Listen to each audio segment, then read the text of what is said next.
Hello दोस्तों, मैं हूँ बबलू, आपका दोस्त। आपका स्वागत करता हूँ जंगल टून्स की दुनिया में। आज की कहानी है एक विचित्र जीव के बारे में। इसको देखिए और एंजॉय कीजिए। एक जंगल में कालू नाम का भालू रहता था। वह दिखने में जितना काला कलूटा था, मन से उससे भी अधिक काला था। ऊपर से मीठी मीठी बातें करता था और मौका मिलते ही उन्हें चट कर देता। छोटे जानवर तो प्रायः चिकनी चुपड़ी बातों के जाल में फंस ही जाते थे। उसी जंगल में मोटू और छोटू नाम के दो खरगोश भी रहते थे। दिखने में वे जितने छोटे थे, अक्ल में उतने ही अधिक बुद्धिमान। उन दोनों में दोस्ती भी खूब थी। दिन भर दोनों मिलकर उछल कूद मचाते और खेलते रहते। बातों ही बातों में कालू भालू का जिक्र आ गया। सच मोटू, इस कालू के बच्चे ने तो छोटे जानवरों का जीना हराम कर दिया है।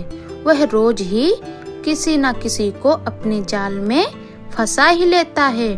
छोटू की बात सुनकर मोटू बोलने लगा, पर मेरी समझ में यह नहीं आता कि उससे जानते हुए भी हम उसकी बातों में क्यों आ जाते हैं। तुम्हारी बात तो ठीक है मोटू, पर अपने साथियों के बचाव के लिए हमें कुछ ना कुछ तो करना ही चाहिए। लेकिन छोटू, हम कर भी क्या सकते हैं? हमें उस भालू को ऐसा सबक सिखाना चाहिए कि वह जीवन भर याद रखे। छोटू की बात पर मोटू कुछ सोचते हुए बोला, तुम कहते हो तो जरूर कुछ ना कुछ करेंगे। इसके बाद दोनों मित्र छलांगे लगाते हुए चले गए। एक पेड़ के नीचे बैठे हुए सुस्ता रहे थे, तभी कालू भाई की आवाज उनके कानों में पड़ी। उस समय छोटू ने सोचा कि यदि वे भागने की कोशिश करें तो शायद कालू भालू उन्हें दबोच ले। इसलिए वे बातें बनाते हुए बोला, अरे कालू दादा, आप यहाँ घूम रहे हो? वहाँ गुफा में विचित्र जीव देखने नहीं गए? कालू ने आश्चर्य से पूछा, विचित्र जीव? और नहीं तो क्या, आज जंगल के कोने वाली गुफा में जाने कहां से एक विचित्र जीव आ गया है। उसका शरीर सांप जैसा लगता है, मुंह शेर जैसा और पूंछ लंगूर जैसी। सभी जानवर उसी को देखने गए हैं। अच्छा, तो मुझे भी वहां अवश्य जाना चाहिए, कालू भालू बोला। कालू भालू वास्तव में ही उनकी बातों में आ गया था। वह उन्हें फंसाने की बात भूलकर गुफा में आए विचित्र जानवर को देखने के लिए मुड़ने लगा। तभी छोटू ने आवाज लगाई, कालू दादा, तुम्हें याद है ना कि उस विचित्र जानवर का मुंह शेर जैसा है? उसका मुंह देखकर डर मत जाना।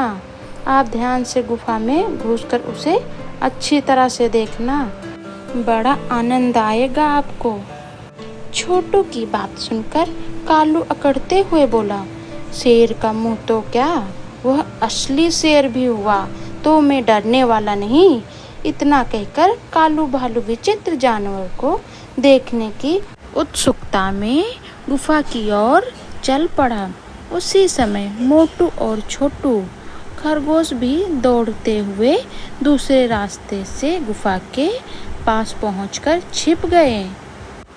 थोड़ी देर बाद कालू भालू गुफा के पास आया और इधर उधर झांककर गुफा के अंदर जाने लगा। सामने ही शेर का मुंह देखकर वह मन ही मन सोचने लगा कि वास्तव में ही वह विचित्र जानवर होगा। बिना किसी झिझक के वह अंदर जाने लगा।